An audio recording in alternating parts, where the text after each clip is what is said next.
Snakewood Nip Hustle. Big shout out to SPI, Spotter Low. You know, I'm in the black box. Had to come through, tap in, show love one time. Yeah, y'all make sure y'all subscribe. Stay tuned. All that.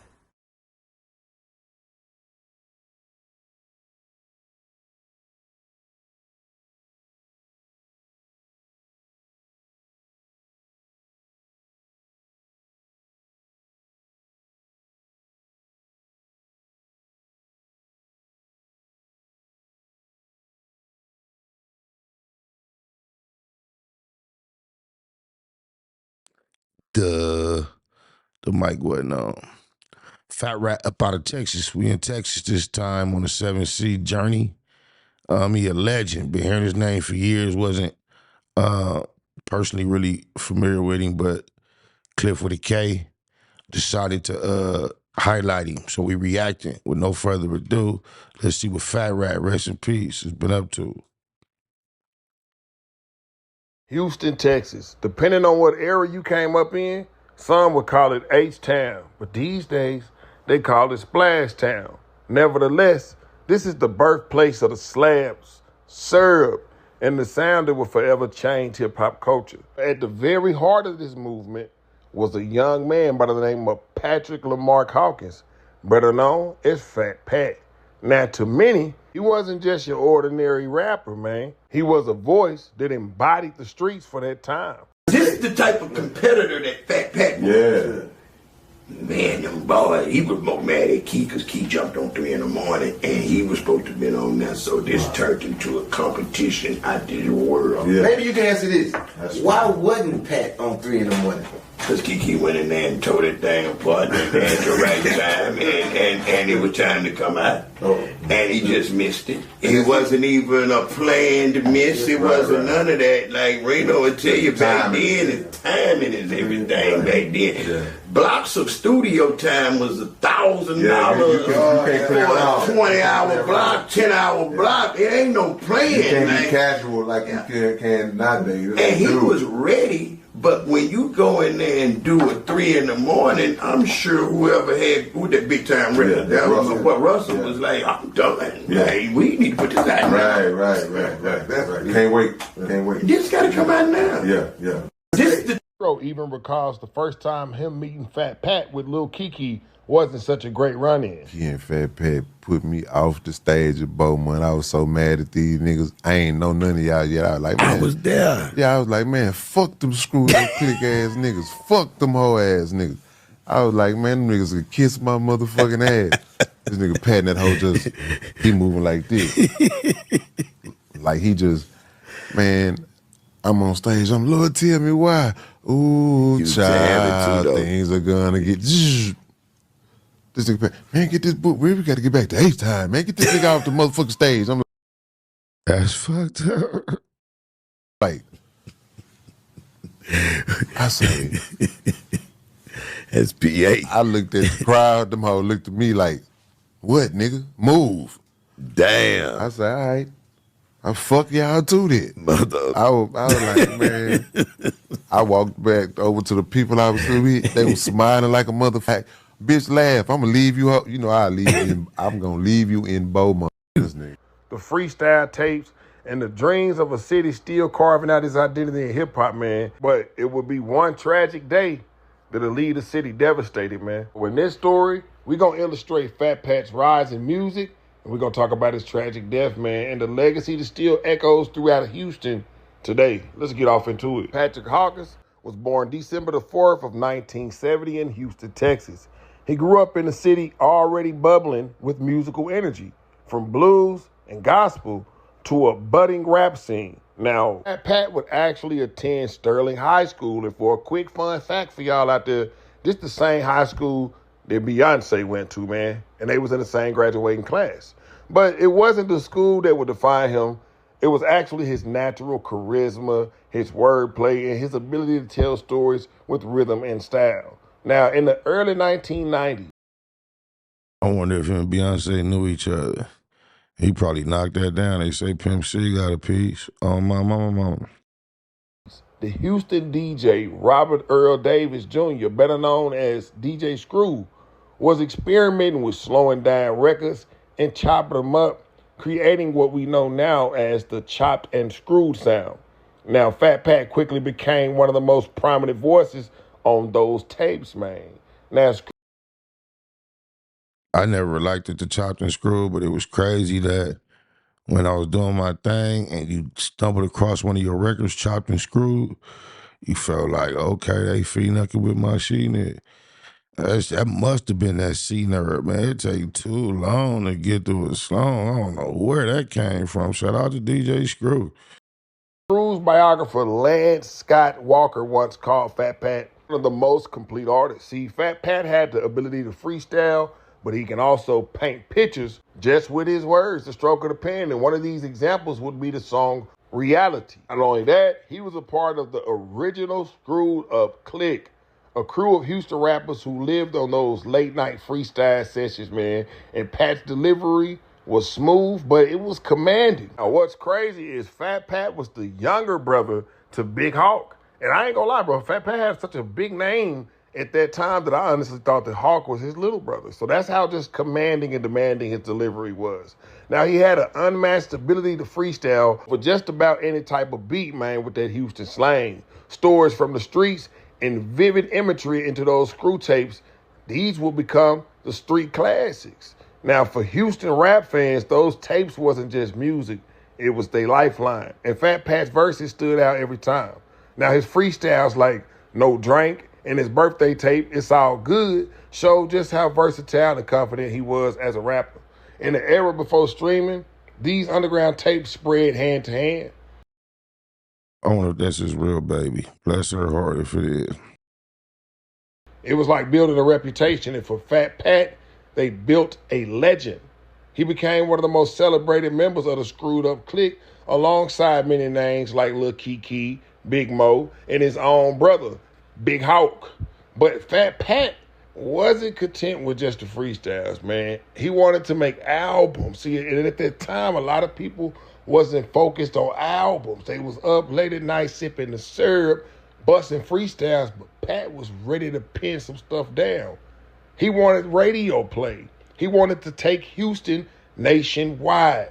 Now, by the mid-1990s, Fat Pat's talent was impossible to ignore. He was signed with the Houston-based record label Rec Shop Records, man, that was spearheaded by none other than Derek D. Rec Dixon. And at Rec Shop Records, Pat began recording his official debut album.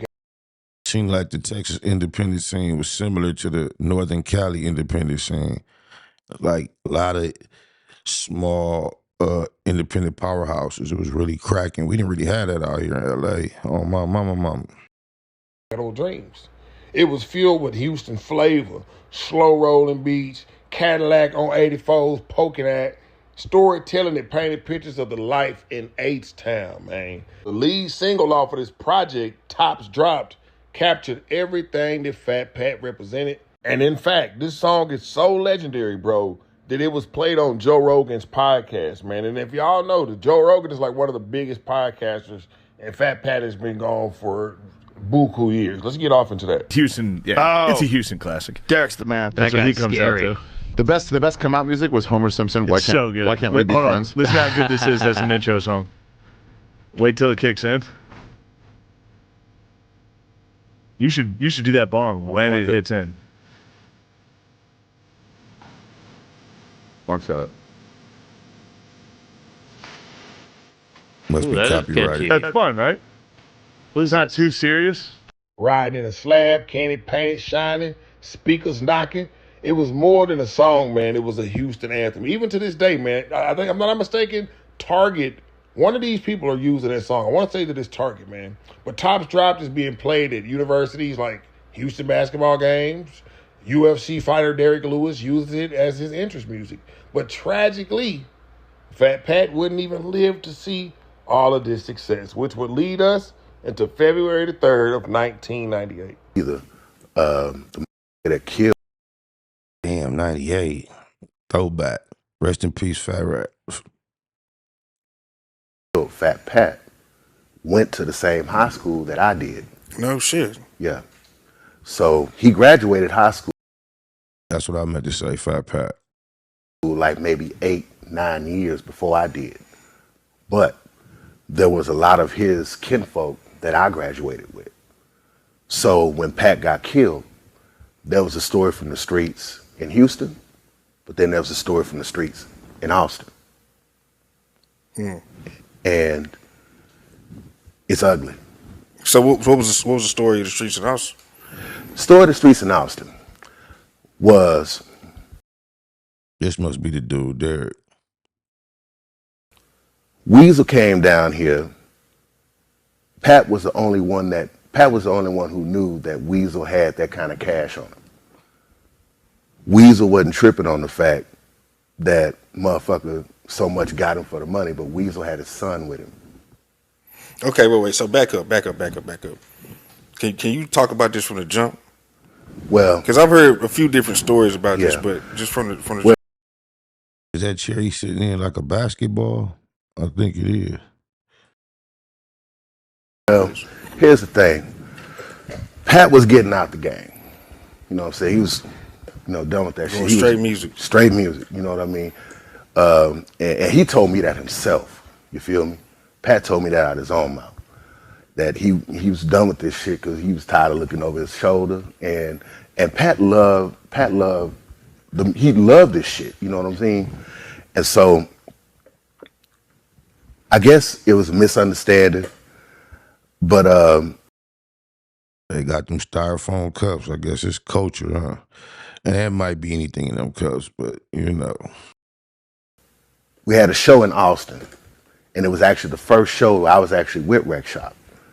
And that show, I guess there was still some money that needed to exchange hands or whatever. But Pat hadn't gotten all of what he was supposed to get. And so there was some back and forth, but apparently one of Weasel's stash houses had been hit by some jack boys. And Weasel didn't have any, he wasn't 100% sure, but thought that maybe Pat either knew something or had some involvement, Well, when Pat got killed, word on the streets in Austin was Pat was the only one that knew that Weasel had that large amount of money on him. He was the only one that knew what Weasel was in town for. You feel me? So, and what really set him off was, it wasn't, the straw that broke the camel's back was when he got robbed, he had his child with him. And whoever robbed him put a gun to his child's head. Okay. And, what are you going to do? If that's true, then what are you going to do? You ain't going to call the police. So, and I don't know if that's true or not. Like I said, there's my Ear to the Street in Houston, which is what, basically has been said on your podcast. But what I just shared with you is what my Ear to the Street in Austin told me. So it's, I don't know, because the Pat that I knew was charismatic. You know what I'm saying? If Pat was to walk into this room right now, you're going to be laughing. If Pat was to walk into this room right now, you're going to be smoking.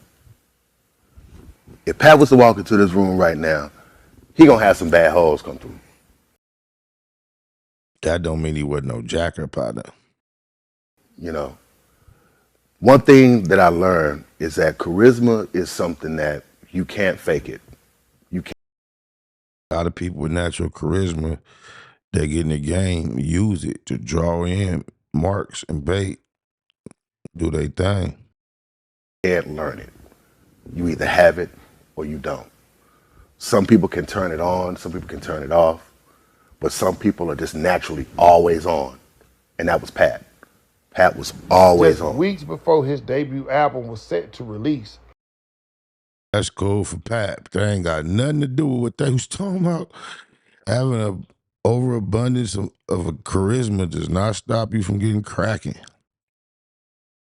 Fat Pat went to collect payment for a show appearance. Now, he stopped by the Meadows of the Southwest Apartments in Houston, where a promoter named Kenneth Weasel was supposed to meet him. But Weasel wasn't home. If that is his daughter right there in real life, she in her 30s now, huh? Yeah.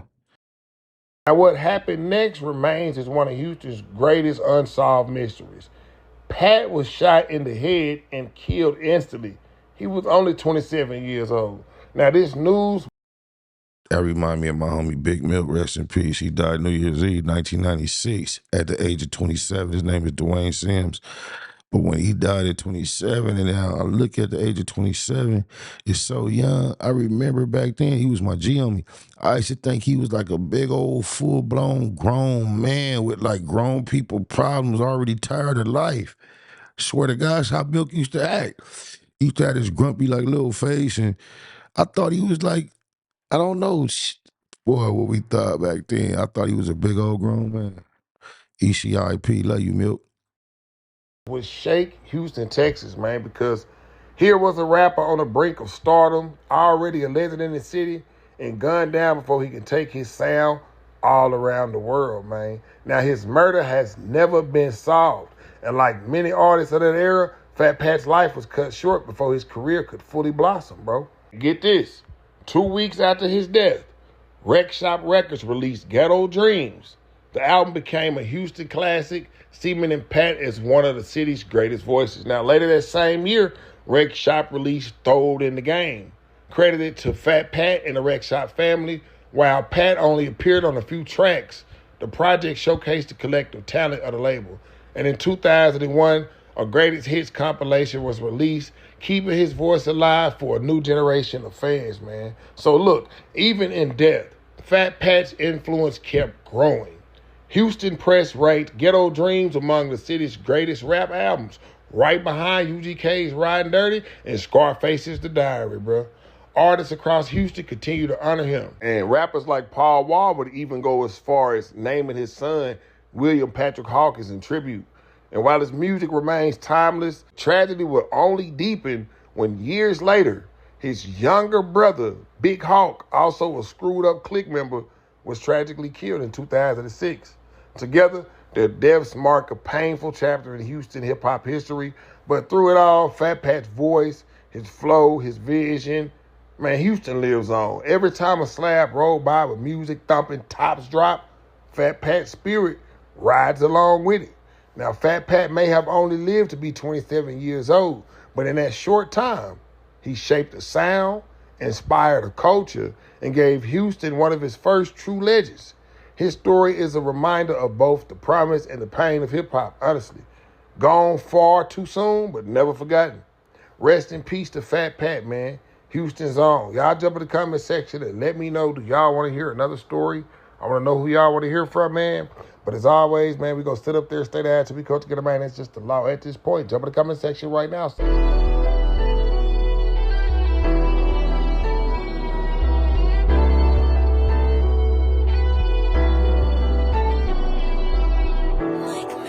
Yeah, that. Different seasons. We do it all, yeah. Yeah, I got riders from all sides, we locked in. Stock 10, these niggas think they got me boxed in. When I shoot, I'm something like top 10. Hitting targets, and won't stop neither, they shouldn't have got me started. These niggas knowing who the hardest, we don't play at all. Different guns for different seasons. Nigga, we told them all, choppers for the fall. Semis for the summer. When we talk glass, yeah, it get cold around this motherfucker. Yeah, it get cold around this bitch. Give me that Baymac hoodie. What you know about Raymond Washington? Stanley Tookie. Can't bring the homies to my shows, don't even book me. Cause we frontline. Put it in my contract, I signed a dotted line. Yeah, we be outside, tatted up with no shirts on. He been hanging around for a minute, time to get put on. We stand strong. Here for a minute, I ain't staying long. We back to back. And serve niggas just like ping pong. Thermos with them hoodies on. It get cold where we at. My bitch said I did a code. Calling me like, where you at? I be on them hot blocks. Pull up, get your ass wet. Summertime, push-ups and pull-ups. 7 a set. Raised by a gangster. Ocho Siete. Slamming dominoes with my unk. Hollering out faint day. It'll be a melee, just give me a reason. Different quetes for different seasons. Nigga, we do it all. Yeah, I got riders from all sides, we locked in. Stock 10, these niggas think they got me boxed in. When I shoot, shoot, I'm something like top 10. Hitting targets and won't stop neither. They shouldn't have got me started. These niggas knowing who the hardest. We don't play at all. Different guns for different seasons. Nigga, we told them all. Choppers for the fall, semis for the summer. When we talk Galaxy, it get cold around this motherfucker. Backwoods stuff a whole eighth. And for that check, I ain't never late. My name good in that whole way. Ask me where I'm from, I'm gon' tell you. I don't hesitate. A to the A, both of them, I don't separate. Disrespect the game that I demonstrate. Squabble up, cause I ain't finna wait. Cause let's get this out the way. Mafias, we come out and play. This shit don't stop. Generation after generation, I get it from my pops. Quick to holler with that sim like OZ and Termite. Outside like roaches when they turn on them street lights. We do it all. End-toe choppers for the fall. Cause we be gunning. That thing hold a whole 100. Got them niggas running. Them niggas thought that I was bluffing. I'm David Ruffin. These slugs will make your heart stop pumping. Still thugging. And no, I don't need a reason. We be at it all 4 seasons. We do it all. Yeah, I got riders from all sides. We locked in. Stock 10. These niggas think they got me boxed in. When I shoot, I'm something like top 10. Hitting targets and won't stop neither. They shouldn't have got me started. These niggas knowing who the hardest. We don't play at all. Different guns for different seasons. Nigga, we told them all. Choppers for the fall, semis for the summer. When we talk Galaxy, it get cold around this motherfucker.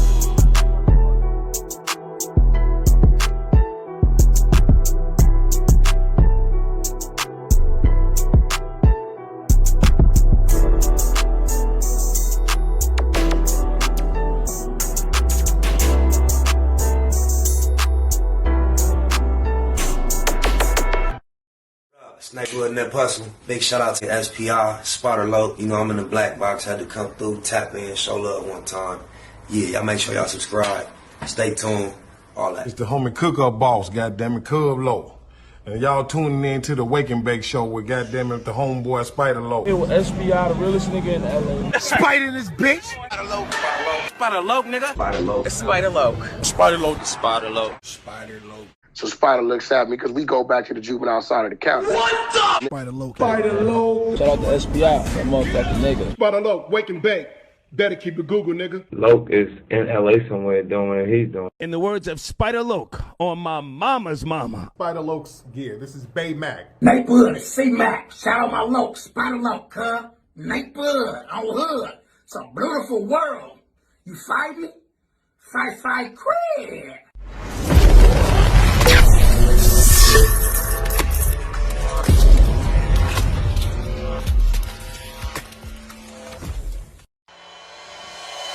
Point blank, do no subliminal dissing. When I listen, I can tell you never been on no mission. Sticking to the script, don't care if I offend you. Neighborhood crib, the marathon I overlook my competition, never seeing them.